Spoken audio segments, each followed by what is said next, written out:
শুভ সকাল বন্ধুরা, কেমন আছো সবাই? আশা করি সবাই ভালো আছো, আমিও ভালো আছি। আমি মনিকা বর্ধমান জেলা থেকে তোমাদের সামনে নিয়ে চলে এলাম নিত্যদিনের নতুন একটি ব্লগ। আশা করছি আজকের ব্লগটিও তোমাদের ভালো লাগবে। যদি ব্লগটি ভালো লেগে থাকে চ্যানেলটি সাবস্ক্রাইব আর একটি লাইক দিয়ে আমার পাশে থেকো। বড়দেরকে প্রণাম আর ছোটদেরকে অনেক অনেক ভালোবাসা জানিয়ে আজকের ব্লগটি শুরু করছি। কালকে তো বাড়িতে চাঁদ্দ ছিল, আজকে তো চাঁদ্দর পরের দিন বাস চাঁদ্দ।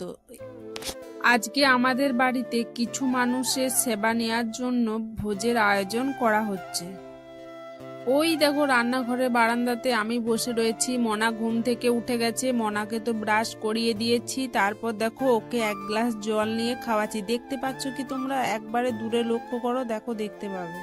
আর আজকে জানো তো অনেক সকাল সকাল উঠেছিলাম, মানে কিছুটা সবজি আমরা ঘরেতে কেটে দিয়েছিলাম, তাহলে ওদেরও একটু সহযোগিতা হবে।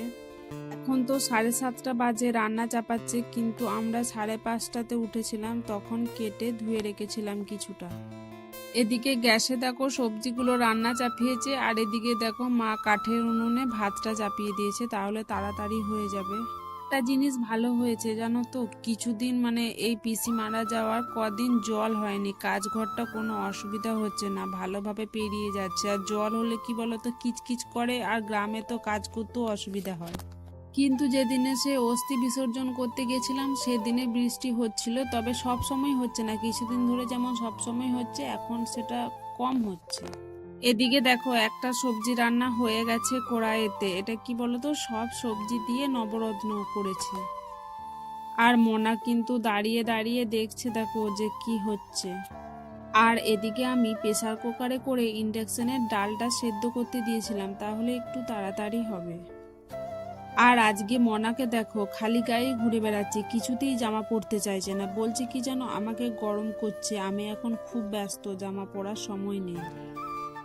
আর জানো তো রান্না করছে, কাকুগুলোকে জিজ্ঞেস করছে খালি তোমরা কি করছো, ওখানে কি বটে, এটা কি কি রান্না হচ্ছে, ওই সবই করছে। আর আজকে মনার কি হয়েছে কি জানি, সকাল থেকে কিছু খেতেই চাইছে না, যা দিচ্ছি তাই ফেলে দিচ্ছে, আনন্দেতে নাকি শরীর খারাপ কে জানে, কিছুই বুঝতে পারছি না। আজকে শুধু বলছে খিদে নাই গো, খাবো না, আর দেখো বয় বয় করে ঘুরেই বেড়াচ্ছে। আর এখানে আমি বিছানাটা বাগিয়ে নিয়েছি, দিয়ে দেখো দাঁড়িয়ে রয়েছি, টিভিটা চলছিল, বামুন ঠাকুর তো এখনো আসেনি, কিছু নিয়ম এখনো বাকি আছে। আর এখন জানো তো চাষের সময়, মাঠে চাষ লেগেছে, সবারই তাড়া আছে, রান্নার কাকুরাও একটু তাড়াহুড়োই করছে যে তাড়াতাড়ি এখানটা করে দিয়ে পরে তাহলে একবার মাঠে যেতে পারবে। এদিকে দেখো চিকেনটাও চাপানো হয়ে গেছে, কিছুটা কষা তুলে রাখছিল যারা খাবে তাদের জন্য। তারপর এদিকে দেখো বামুন ঠাকুর মশাই চলে এসেছেন, আর বাচ্চাদের দিনে কি সব নিয়ম আছে না, বামুনের পায়ে তেল দিতে হয়, ওটাই করছি। বামুনের পায়ে তেল দেওয়ার পর বামুন ঠাকুর মশাই বলছেন হাতটা মাথায় বুলিয়ে নিতে, ওই জন্য আমি হাতটা মাথায় বুলিয়ে নিলাম আর নিজে নিজে আলতা সিঁদুরটা ঠিকিয়ে নিচ্ছি। এরপর সব আচার হয়ে যাওয়ার পরে পিসিকে প্রণাম করে চান করে নিলাম। এদিকে দেখো চিকেন রান্না কমপ্লিটও হয়ে গেছে, দেখতে কেমন লাগছে বলো, আর রংটা কেমন এসেছে বলো। এদিকে দেখো মা মার ঝোড়াচ্ছে, মার ঝোড়াতে ঝোড়াতে জানো তো বালতিটা পিছলে গিয়েছিল, বেশি লাগেনি তবে একটুখানি ছেঁকা লেগেছে মায়ের, তারপরে আবার হাঁড়িটা উবুর করলো। এদিকে দেখো প্রথমবারের ভাতটা ঝুড়ি করে ছাকা হয়ে গেছে, এদিকে মাংসর ঝোল রান্না হয়ে গেছে, আর এদিকে ডাল, মাছের ঝোল, আর একটা নবরত্ন, চাটনি, পাঁপড়, মিষ্টি আজকের মেনুতে।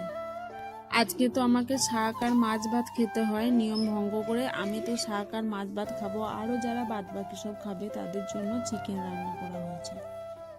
এদিকে দেখো সবাই একে একে খেতে চলে এসেছে, সবাইকে খেতে বসিয়ে দিচ্ছি, খাবারও পরিবেশন করা হচ্ছে। তো বন্ধুরা আজকের ব্লগটা এখানেই শেষ করছি, আশা করছি আজকের ব্লগটিও তোমাদের ভালো লেগেছে। সবাই ভালো থাকবেন, সুস্থ থাকবেন, কালকে দেখা হবে আপনাদের সাথে আমার নিত্যদিনের নতুন একটি ব্লগ নিয়ে। টাটা।